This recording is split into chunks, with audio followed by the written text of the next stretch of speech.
Hey there, folks. I am super excited to have Marty Hofmann on. He is an entrepreneur, multi six-figure business owner who invests in real estate, but also has a really clear message to kill complacency and really live a meaningful and purposeful life. So listen in. You're not going to want to miss this one. Enjoy. There's a moment in life when we sense an opening, where the life we've built begins inviting us into something more. Not because anything's wrong, but because we're ready for a deeper, truer expression of who we really are. This is the Lit Up Life podcast, conversations for those who are no longer interested in pushing, proving, or performing, and are ready to lead from truth, alignment, and inner authority. I'm Debbie Heiser, and here we talk about the inner shifts that change everything, how belief, identity, and energetic leadership shape the way you live, work, and choose. This isn't about becoming someone new, it's about coming home to who you already are. Hello, hello, and welcome back to the Lit Up Life with Debbie Heiser. I am Debbie Heiser, your host, and I'm so excited to have you here today. Thank you for listening in. And as you know, we're all about how are we leading our lit up lives, and if we can then make some currency at it because we live in this 3D world and have to pay for things, then all the better for that, right? So I have a guest here, and Marty and I just met, and I'm going to let him introduce himself. But already the conversation that we were having before we got on was rich, and I was struggling not to ask a lot of questions to already get into content that I wanted for all of you to see and hear. So, Marty, take it away. Introduce yourself. Tell us how you show up in service to the world, and then we'll just take it from there. Sure. So Debbie, thank you for letting me be on. It's a privilege. You and I also talked about we were both from Iowa. That's where I was born, and I'm one of 9 siblings. I grew up as a farm kid, so we knew about work. Um, I went to a Bible college for college, kind of to get away, kind of to push the reset button. A lot of college age kids just don't know what they want, and so it was a good opportunity. And so I did that. And from that, I met my wife. So it was good to get grounded. And I became a youth pastor and I lived in northern Montana for 8 years.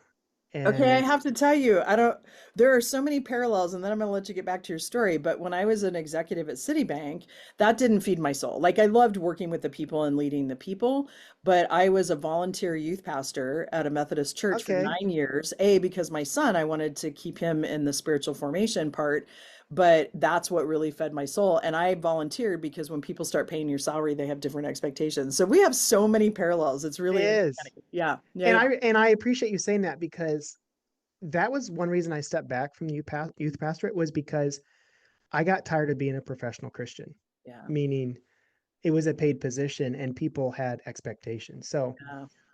we had our first 3 kids in Malta, Montana, and I love my time up there. I don't want to think anything Yeah. else. Like Yeah. I loved it.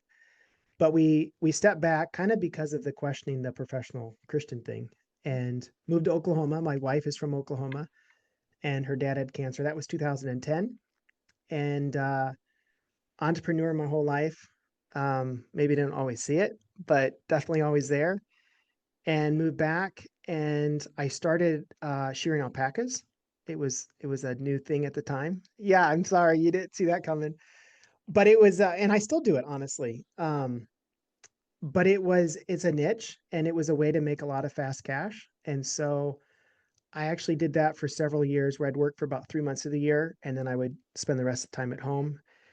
But from that, I got bored. So I got into real estate and I knew I was an entrepreneur. I knew I wouldn't have that 401k.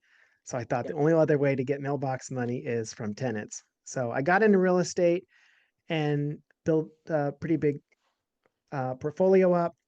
And kind of as a result of that, I said, if I can do this, a farm kid from Iowa, then anyone can do it.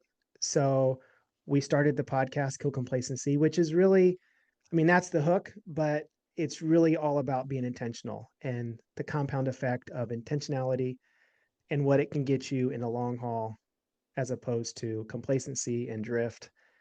And so I've just written a book. It's about to be launched and I have the podcast and we're just really I'm still trying to do everything because I'm an entrepreneur, Yeah. but I'm trying to just give back to the world and let the world be better because they can be if they'll lean into intentionality. Absolutely. And I'm going to back up for a second because part of my reaction, I can't hold, I'm really bad. I use my inside voice on my face a lot of times. Is we have this huge alpaca farm here and I'm a semi-quasi, my sister tried to get me to start a business taking photos because I used to take a lot of photos. And I wanted to go out and just sit in a chair and have these alpacas come up to me because they all look different. Yeah. Like their faces and they're so expressive. I didn't want to get spit on, but anyway, so that's really funny that you still do that. Still do that. Yeah, 'tis the Yeah, season. I mean, right now it's between hot and cold. right. So, and it's honestly something I continue to do because I can do it with my boys. That's a big Yeah, part of, I try to do entrepreneurship with my family. So there's lots of things I can teach them that I can't teach them any other way. Work ethic, talking to yeah. customers. I actually have them do the invoicing. Oh, Um, that's great. so they get to learn like what happens when customers aren't happy or whatever, you Yeah. know? Yeah, yeah. So Oh, that's fantastic. That's so fun to hear. So tell me, let's go back to this. So you grew up in Iowa, you moved to Oklahoma, you got into real estate. Now, why I get real estate too, because as you and I talked a little bit, I'm getting ready to invest a little bit more into real estate. And so what, like, why there? Like, tell us a little more about the context of what brought you to that, other than you can turn things around, then you have money working for you instead of you working for money. But tell us a little bit more about that and why real estate? Why is real estate a good investment? it's a good investment because you can leverage it with someone else's money. Hmm. So you can get a loan on it. It's Which means also a good, debt is not always bad. yes, and I should go back a little bit. I grew up very Dave Ramsey, Hmm. where debt was bad, Hmm. and I read a book called Rich Dad Poor Dad, and that completely was a mindset shift.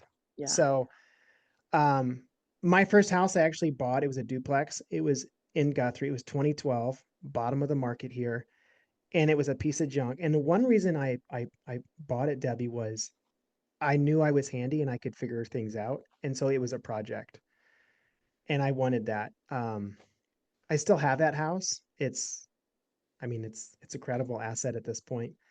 And what we did is we actually did that all Dave Ramsey style, debt free. Yeah. And then I leveraged that. I got a line of credit and I just started doing all these other houses with that line of credit. So that first house was my seed money. Okay. Um, and then we've just rinse and repeat all these other houses. Oh, that's so fantastic. And so when I think about like getting into real estate and like to me, real estate, I remember living through in the banking industry, the mortgage crisis, right? So there are times that there's a little bit of a cycle, and we saw it boom after COVID, and now it's kind of in our area anyway, settling a little bit because we had a lot of people move from the West Coast here because Idaho was fairly open and they also could work remote, right? So they moved here.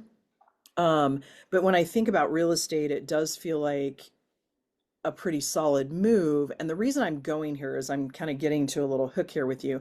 In the realm of real estate, to me feels very mindful and very intentional, right? Like you don't just go out and buy a house to buy a house. You're intentional about what you're looking for, what you want, and you're very much about life purpose, very much about this mindfulness and intentionality.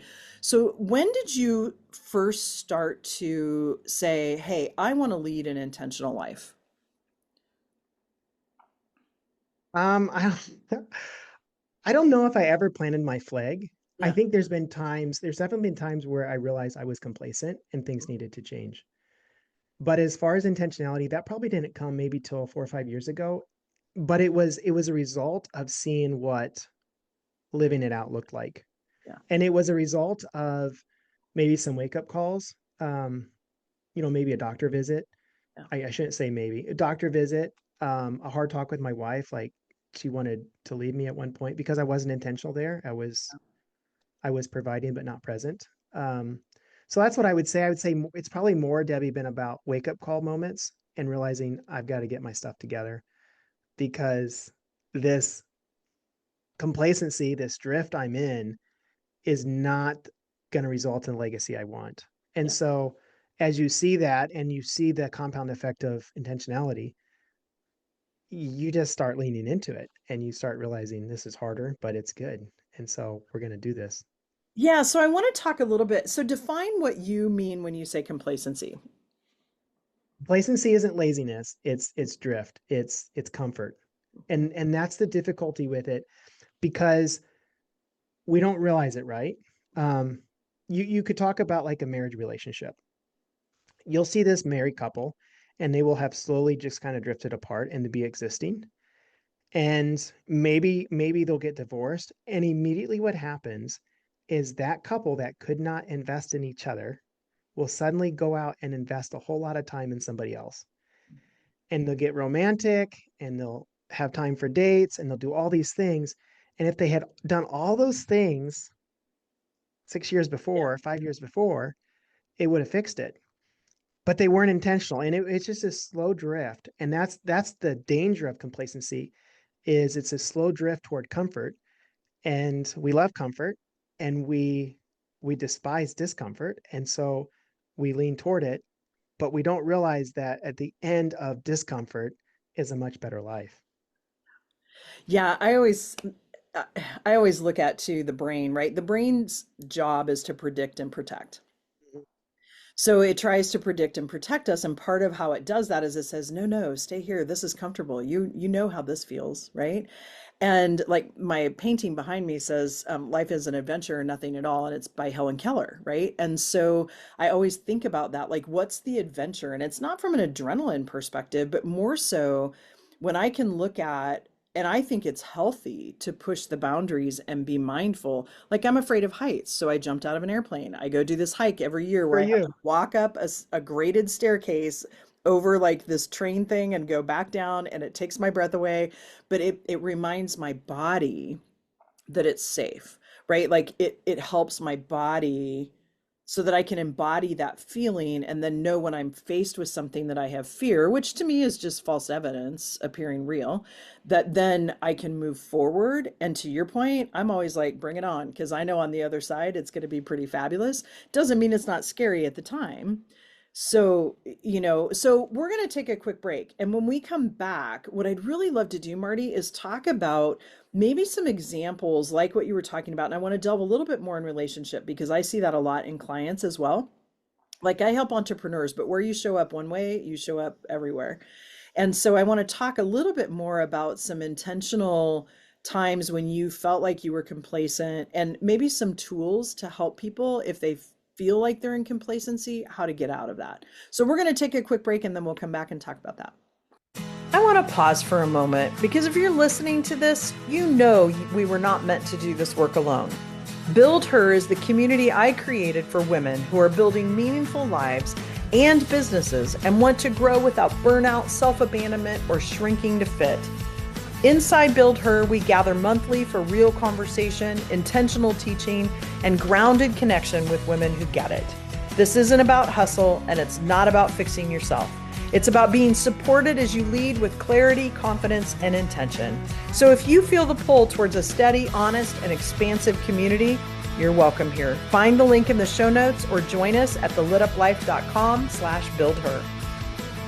Okay, welcome back, everyone. And Marty, we were talking about complacency, and I want to touch on this because you said something I think really important. Complacency is not laziness, right? Like complacency, how I heard you say it, and so correct me, I don't want to put words in your mouth, is really more about when we have fear or trepidation about moving forward into something. And so we want to stay kind of in that warm blanket because we at least know what this feels like where we're at, right? So, oh, go ahead. I'm sorry. Well, I was gonna say you were talking about being scared of heights, and what Yeah. happens if you don't do that hike Mhm. is you'll get more complacent about heights. You'll get more scared. And that is the beautiful thing about being intentional about facing that fear is you literally get to stuff it down a little bit. But if you don't, Debbie, your fear of heights will grow and grow and grow. And that's that's the scary thing about complacency. And that's why we have to fight it. That's why we have to kill it. And the kill is not a one and done. Yeah. It's all the time. Like I that say to sugar, that donut is always saying, eat me, you know? Absolutely. Absolutely. I always say to clients that, you know what, our work is never done. Like you haven't arrived. Like the minute you think you've like gotten over something, it appears because every time you up level, every time you move into something that's new, it comes back just in a different way, right? Yeah. Yeah, and we have some tools sometimes to help with that. So we were talking about relationship, and I want to go into this a little bit, Marty, because thank you for sharing that and being vulnerable about you and your wife, because every marriage I think has some times, right? And I know, I am divorced. I was with somebody for 30 years. We raised our son together, and he's 33 and beautiful and wonderful. Eighth grade science teacher, like just I'm so proud of him. And but I look at that and I think about some complacency that potentially happens. There were a whole lot more things to that, but everyone goes through like some tough times. But I see that so much, Marty, where like when you have children, sometimes the focus is then on the children and you forget to have date nights. You forget to put energy into, like I was talking with one client and she just knew coming back from this trip how her husband was going to respond. And I'm like, what if you blew his mind away and did something different? Right? Why don't you walk in the door and instead of dropping your stuff and immediately going and hugging your kids, why don't you stop and drop your stuff and give him a hug and hang on to him for 10 to 20 seconds? Right? Like it completely changed the energy because I'm big on like everything is Yes. energy, right? And frequency.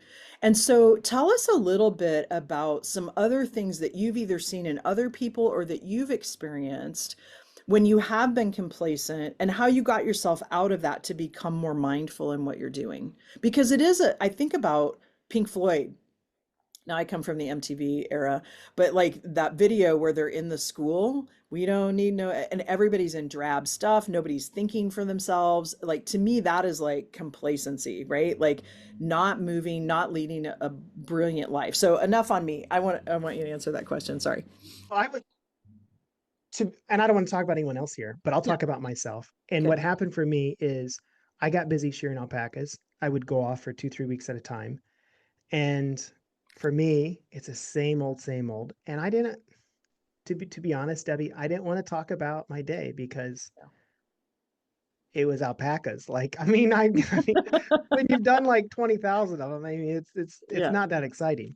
And so we would talk. I would call home once a every day, but we didn't really talk. Mm. And it just created this, um, it created, I don't know if I want to say a wall, but it created distance between us because we weren't connecting. Yeah. And my wife's name is Ginger. She wanted to connect, but I was hundreds of miles away. I wasn't engaged, and we just went through 6, 8 weeks of this. And Yeah. I came home, and she said, "Hey, can we go for a walk?" And it wasn't immediately. I don't want to be like I got out of the car and she's like, Right. "Let's go." Right.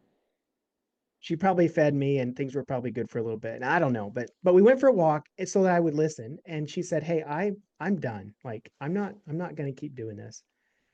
And it was a good wake up call for me just to realize that I had been complacent. And this was before that word was really a big word to me. Yeah. But I needed to do something different. So yeah, we got super intentional about our wedding. I mean, about our marriage. We we we started doing weekly date nights. We actually went off to a marriage conference, and that was good. I would advise anyone listening, like go to a marriage conference and realize that everything you think about your spouse is normal and all of their weaknesses and all of your weaknesses, like everybody has them. Get Yeah. in a room with people and laugh about it because we're all the same. And so that was really powerful. We started reading books together, but more than anything, we just started investing in each other and kind of fighting the drift that had occurred and trying to be more present. And I should say I can still fall into this passivity of I don't really need to share my day because it is what it is. Yeah. But I have the tools now to do these things, and it's really just asking about who you want to be and what you want your life to look like, and reverse engineering that. Yeah, and it's interesting because as you're talking, I do a lot of teaching in universal law, which to me is like for me, I talk spirit and universe, but for me, it's God. And so, like, it's very biblical in nature too, because the universal law of sacrifice basically says let go of the things that aren't serving you, aren't what your lane of genius is really, because we all have a role. And because when you do and you're doing those things, it blocks the ability to do the things that are in your lane of genius, right? So when I think about too, like in a relationship, it's like think about that relationship. And if you want to sacrifice it, then that can happen. But ultimately, when you've invested that much time and energy in someone, you're right. Most of the time, I see people go off and they actually find the same person, right? Like in a different form. And so, unless they do some intentional work on themselves too, right? So, like as you were talking, I was thinking about that law of sacrifice in the way that sometimes we have to look at what are we sacrificing that maybe we don't want to sacrifice, and it is that slow fade and we don't even realize it's happening until it happens. Yeah. So when you see people in complacency, what is some advice, tools, things that you would say to them? Like, here's how to notice you're in complacency, maybe even before it happens. Like, give us your process. Because I know you've written a book and I want you to talk a little about that Yeah. too. But The process is, first of all, just be honest with yourself, identify it. So maybe I'm wrong, but I think everybody would agree they're complacent one area or another. And absolutely. if you don't think you are, just look at your screen time. Like Yep. two buttons and you can see what it was, and you can see where you spent a lot of your time. And I would argue, like I struggle with it. I don't have my phone in here, but my phone case says Kill Complacency because I struggle with it, and I can waste time there. And it's not, so that's what I would say. Be honest with yourself about it. And then to fix it, I would say write your obituary and think about who you want the world to know you as. What is it going to say? Is it going to say Debbie was intentional with her time and she poured into entrepreneurs, or it's going to say Debbie was the best person at some random video game on her phone? Like I don't know if you do video games or anything. I'm just saying, like, be that person, reverse engineer it. Yeah. And if you want to be the person that gives away a lot of money, put yourself in a position where your business is going to make a lot of money so you can write the big check. Right. If you want to be known for having grandkids that you're intentional with and present for, then be that person to your kids, because you got to do it with your kids to have your grandkids. Yeah. So just reverse engineer it. Anything, fitness, finance. You want to be the fun person, like go out and be the fun person. Go give balloons to people and pop them. I don't know, whatever, but Yeah. And Marty, you make me think of, like, I tell people that if everything else was like away, I would run around with a, like, spreading pixie dust of love. Like I would just be this little like fairy off saying like just love everybody, right? And so to that point, like if you can get to that point to understand like that deep core piece of who you are, like for me, I want to show up and love people. I don't always do that, right? Because I get caught up in these things. To me, that's complacency too, right? Because we're being complacent and not being in our lane, right? And I've just recently spent some time in a monastery in what was an abbey in California, working abbey, and we were studying an article called Big Data and Deep Data. So big data would be the AI that you and I were kind of talking a little bit about, and deep data was wisdom, right? And one of the questions, it said, "What's your 5%?" Like if we all just gave really intentional 5%, how much different the world would be versus trying to do 120% and not doing any of it well. yeah, yeah. No, And that's so, powerful. yeah. And so when I think about intentionality, like if you, like you wrote your book, tell us a little bit about the book, because I'm assuming it has to do with killing complacency and like being intentional.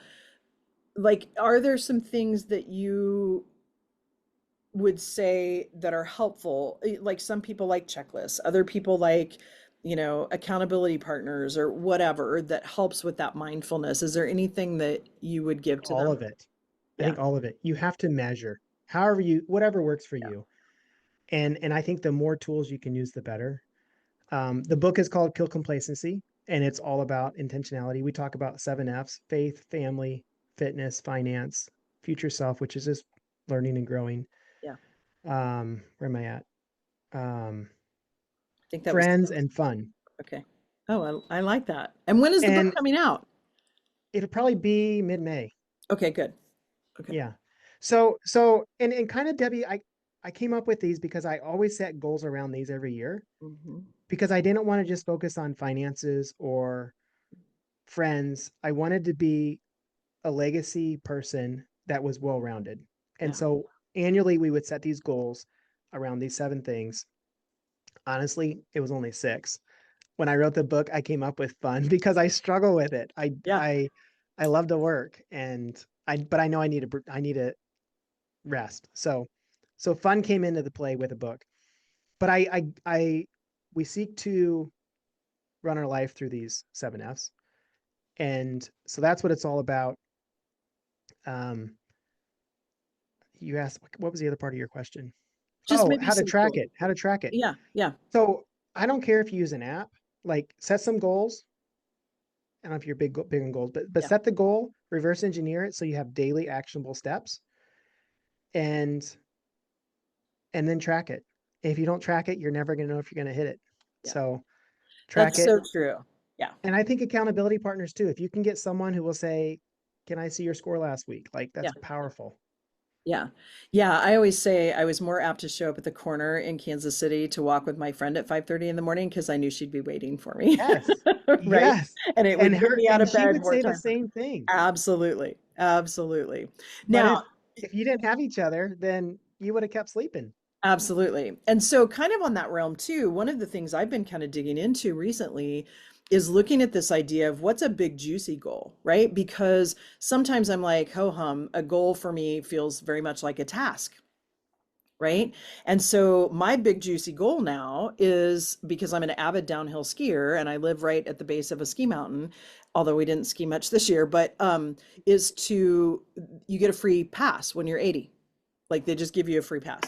And I want the free pass and not just the free pass, but I want to be able to ski before I have coffee with my friends. Right. So if I want to ski and I could say, oh, I want to spend time with my grandsons. Well, by the time I'm 80, I want to hang they're around going to you. be adults. And so I don't know what that feels like, but I know what it feels like to ski.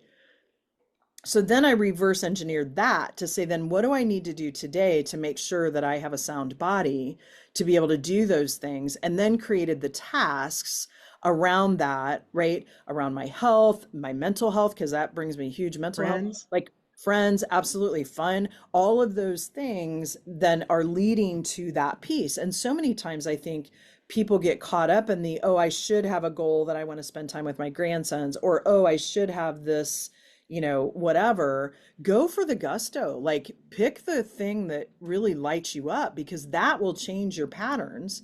Then I have a friend who recently has been diagnosed with ADHD, and she's really come up with this thing where she's like, go to the micro habit, right? Like, not even Atomic Habits talks about stacking and doing that thing, but she's like, if you want to clean out your closet, have a celebratable win that you opened the closet door. Then you got a garbage bag to put things in that you're going to give away, right? Like celebrate the micro so that you don't get squirreled out and look at it like it's so big that you can't get it done. Celebrate it. Because Yeah. my problem a lot of times is I don't celebrate. I Yeah. just go We on to the intense next. people don't do that, Marty. Debbie, I was thinking something that would make your goal more powerful Yeah, is if please. you had another friend that had the same goal. Oh, yeah. Yeah. Because then Actually, there's a few. you'd be comparing diet and Yeah. you'd be connecting and making sure you're both going to make it and you're both going to be there. And it would Yeah. be Yeah. so much fun then. Like, and maybe there's a whole group of you. Yeah, there is a group here that it's called the Prime Timers and it's 55 plus and they all get together for social things and I kind of did that too because I know a lot of women and I hang out with a lot of women. So if I do want to date now 6 years after my divorce, I might need to go into some mixed company situations, right? So but yeah, to your point, that's a really good idea because then it has a little bit more excitement to it, a little bit more motivation to it. So yeah. Yeah, thank you for that. So you have the 5 or 6, 7 F's. That's going to be in your book. And I believe by the time this comes out, the book is already going to be out there. Is it going to be on Amazon or are you self-publishing? Amazon. Yep. Amazon. Amazon. Okay. Okay.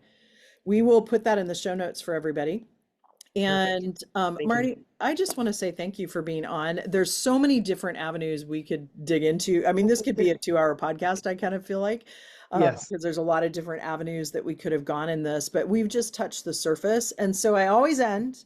So other than your book, Kill Complacency, which go out and get your copy at Amazon, what book would you say is a book that has impacted you that you've maybe recently read and would share with people to say, go read this. It's a good one. It's super hard because I have a lot of books I like. Yeah. But one book that is by Napoleon Hill. That it's not Think and Grow Rich, like that's his most famous one. But he wrote another book called Outwitting the Devil. Ooh. And it's kind of like Napoleon Hill has this podcast with Satan, and Mm. he asks Satan all these questions. And Debbie, the theology is terrible. So Yeah. don't judge me for the theology, Okay. but the message is really made me want to plant a flag on being intentional, because Satan in their talk, he uses the word drift, Yeah. but he talks about in the school, in the family, in the government, every every area of life. All he wants to do is get his people to drift a little bit, because he knows if he can get them to drift a little, he can get them to drift more. Yeah. And before long, they will lose their focus. Yeah. So that was a book I did 6, 7 years ago. I Okay. did it once since then, and then I started again last week, and it's really powerful. Okay, I'll have to look at that. Thank you for sharing that. And then I think that's another thing we have in common. I have about 7 or 8 books going on right now, like at any Yeah. given time, right? I actually had a goal to read fiction last year because I read so many nonfiction that I thought I need to like switch it up a little bit. Yeah. But tell me, if we were to go out to your streaming platform, what would be either like your most played song, your life song, your like favorite song that you like to listen to? So my favorite song of all time, I hope to have this at my funeral, is Jesus Loves Me. Oh, It's yeah.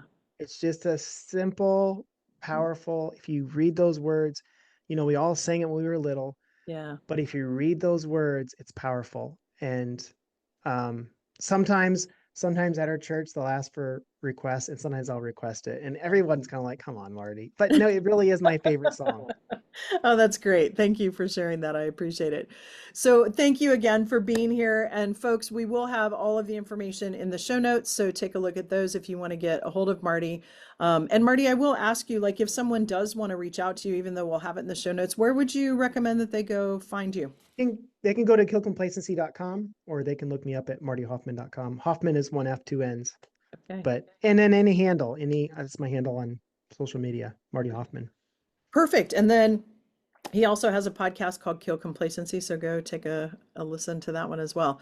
So, folks, thank you so much for being here today. Do us a solid, and if you find that this would be helpful for someone else, share it with them. And with that, everybody have a great week, and we'll see you next time. Thank you for being here and for choosing to spend your time in this conversation. If this work resonates with you, subscribe to the podcast and stay with us as we continue to explore what it means to lead, grow, and live with intention. Let's build your version of the lit up life. I'll see you in the next episode.